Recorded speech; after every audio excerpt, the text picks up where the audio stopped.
আজকে আমরা এমন একটা বিষয় নিয়ে কথা বলবো যেটা নিয়ে আমরা সবাই কম বেশি ভুগে থাকি। হ্যাঁ, একদম। একটা খুব পরিচিত সমস্যা। ঠিক। তো আজকের এই আলোচনার মূল ভিত্তি হচ্ছে ড্যারিয়াস ফোরেক্সের লেখা একটা চমৎকার বই, ফোকাস অন হোয়াট ম্যাটার্স। আমরা আসলে বোঝার চেষ্টা করব কেন আমরা সারাদিন এত ব্যস্ত থাকার পরও দিন শেষে বিছানায় শুয়ে মনে করি যে ধুর, আজ তো কাজের কাজ কিছুই করা হলো না। হ্যাঁ, এই অনুভূতিটা ভীষণ হতাশার। ভীষণ। মানে বইটার শুরুতেই একটা দারুণ হুক আছে। বলা হয়েছে, আপনি কি ব্যস্ত কিন্তু সফল নন? এই একটা প্রশ্নই আসলে আমাদের পুরো দৃষ্টিভঙ্গি বদলে দিতে পারে। সত্যি বলতে এই বইটার মূল বিষয়টা কিন্তু কোনো টাইম ম্যানেজমেন্ট হ্যাক নিয়ে নয়। মানে কিভাবে কম সময়ে বেশি কাজ করা যায় সেটা এখানে বলা হয়নি। আচ্ছা।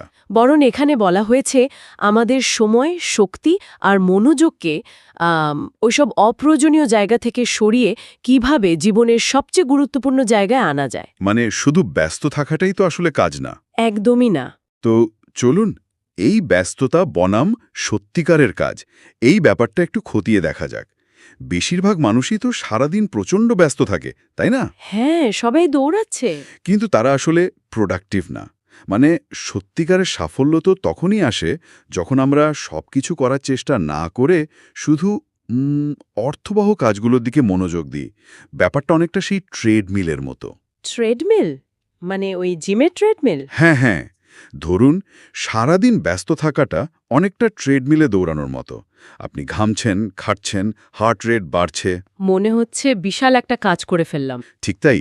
স্ক্রিনে দেখাচ্ছে প্রচুর ক্যালোরি বার্ন হয়েছে। কিন্তু দিন শেষে যখন আপনি ট্রেডমিল থেকে নামলেন, দেখলেন আপনি 1 ইঞ্চিও সামনে এগোননি। যেখান থেকে শুরু করেছিলেন ঠিক সেখানেই আছেন। দারুণ একটা উপমা দিয়েছেন। মানে ড্যারিয়াস ফর্কস বইতে ঠিক এই জায়গাটাতেই ক্ল্যারিটি ইজ পাওয়ার বা স্বচ্ছতাই শক্তি এই কনসেপ্টটা টেনে এনেছেন। আচ্ছা, স্বচ্ছতা বলতে এখানে ঠিক কি বোঝানো হচ্ছে? মানে ধরুন, এই যে ট্রেডমিলে দৌড়ানোর মতো অবস্থাটা কেন তৈরি হয়? কারণ আমাদের জীবনে ক্ল্যারিটির অভাব আছে। আমাদের কেরিয়ার, স্বাস্থ্য বা সম্পর্কের মতো গুরুত্বপূর্ণ জায়গাগুলোতে আমরা ঠিক কোথায় যেতে চাই সেটা নিয়ে আমাদের কোনো স্পষ্ট ধারণা থাকে না। মানে গন্তব্যটাই অজানা। একদম। গন্তব্য যদি অজানা থাকে তাহলে আপনি যেদিকেই দৌড়ান না কেন সেটাকেই তো অগ্রগতি বলে মনে হবে, তাই না? হ্যাঁ, লজিক্যাল।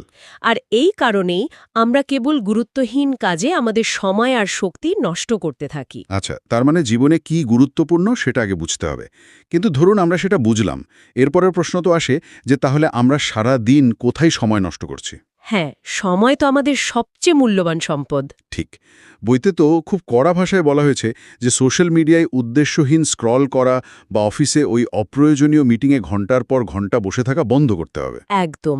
এগুলো আমাদের ফোকাস পুরোপুরি নষ্ট করে দেয়। কিন্তু আমার একটা প্রশ্ন আছে এখানে।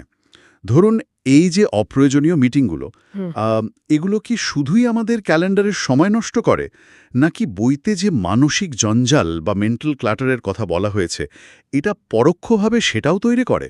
খুব সুন্দর একটা পয়েন্ট ধরেছেন। আসলে এই দুটো বিষয় মানে সময় নষ্ট আর মানসিক জঞ্জাল একে অপরের সাথে খুব গভীরভাবে যুক্ত। আচ্ছা, কিভাবে? মানে আমরা যখন কোনো অর্থহীন মিটিংয়ে বসে থাকি সেটা শুধু আমাদের 1 ঘন্টার সময় নেয় না, এটা আমাদের মস্তিষ্কে চিন্তা শক্তি বা কগনিটিভ এনার্জিও শুষে নেয়। বুঝতে পারছি। সাইকোলজিতে এটাকে বলা হয় অ্যাটেনশন রেজিডিউ। মানে একটা কাজ শেষ করার পরও মস্তিষ্কের একটা অংশ সেই কাজের ভেতরেই আটকে থাকে। ও আচ্ছা, ব্যাপারটা অনেকটা স্মার্টফোনের র্যামের মতো, তাই না? হ্যাঁ, হ্যাঁ, ঠিক। মানে ধরুন ব্যাকগ্রাউন্ডে অনেকগুলো অপ্রয়োজনীয় অ্যাপ খোলা আছে। তখন আপনি যদি মূল একটা ভারী অ্যাপ চালাতে যান, ফোন তো হ্যাং করবেই। একদম পারফেক্ট উদাহরণ। আমাদের ব্রেনও ঠিক এইভাবেই কাজ করে। ধরুন, আপনি একটা খুব বিরক্তিকর বা অপ্রয়োজনীয় মিটিং শেষ করে আপনার দিনের সবচেয়ে গুরুত্বপূর্ণ প্রজেক্টটা নিয়ে বসেছেন। কিন্তু মন তো তখন ওই মিটিংয়েই পড়ে আছে। ঠিক তাই। ব্রেন তখনও ওই মিটিংয়ের কোনো একটা তর্কে বা সোশ্যাল মিডিয়ার কোনো একটা পোস্টে আটকে আছে।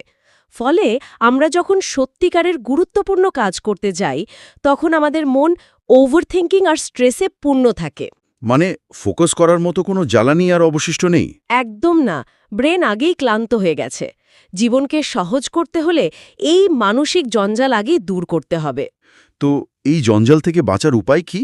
চারপাশের এই পৃথিবীতে তো সবাই আমাদের মনোযোগ কেড়ে নেওয়ার জন্য বসে আছে। হ্যাঁ, তো এই জায়গা থেকে বাঁচতে হলে আমাদের একটা শক্ত প্রতিরক্ষামূলক কৌশল দরকার।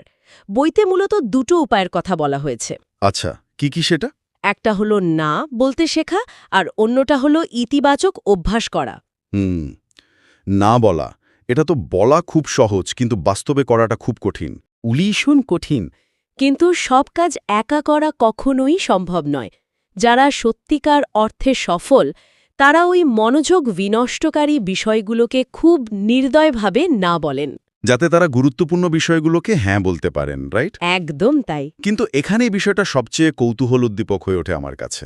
মানে সামাজিকভাবে না বলাটা তো আমাদের জন্য একটা বিশাল চাপ। হ্যাঁ, একটা ভয় কাজ করে। ঠিক, কেউ কিছু বললে আমরা পাছে সে কষ্ট পায়, এই ভয়ে হ্যাঁ বলে দিই। তো বিশেষজ্ঞ হিসাবে আমাকে বলুন, বইতে যে বলা হয়েছে বই পড়া বা ব্যায়াম করার মতো ছোট্ট ছোট্ট অভ্যাসগুলো আমাদের না বলার ক্ষমতাকে দৃঢ় করে, এটা আসলে কিভাবে কাজ করে? আচ্ছা, এর পেছনের কারণটা কিন্তু খুব ইন্টারেস্টিং। এটা সরাসরি আমাদের আইডেন্টিটি বা আত্মপরিচয়ের সাথে যুক্ত।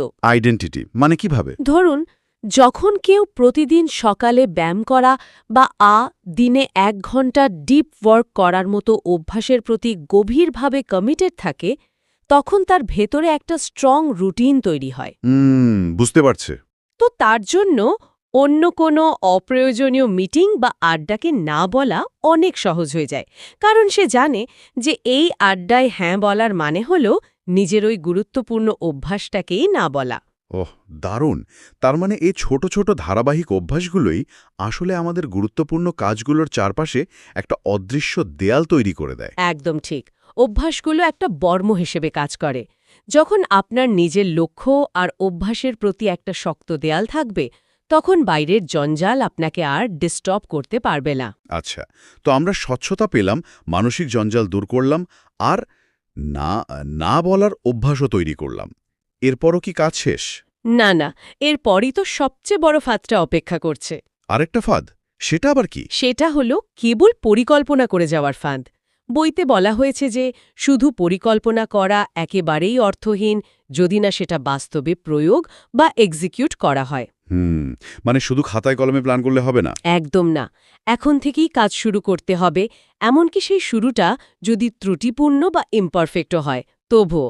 আচ্ছা, এখানে একটা চমৎকার পয়েন্ট মাথায় এলো। অনেক সময় আমরা দেখি যে কোনো কাজ শুরু করার আগে এই পারফেক্ট বা নিখুঁত একটা পরিকল্পনা করার যে প্রবণতা আমাদের থাকে, সেটা কি আসলে এক ধরনের লুকানো ফাঁকিবাজি না? হ্যাঁ, এক্স্যাক্টলি।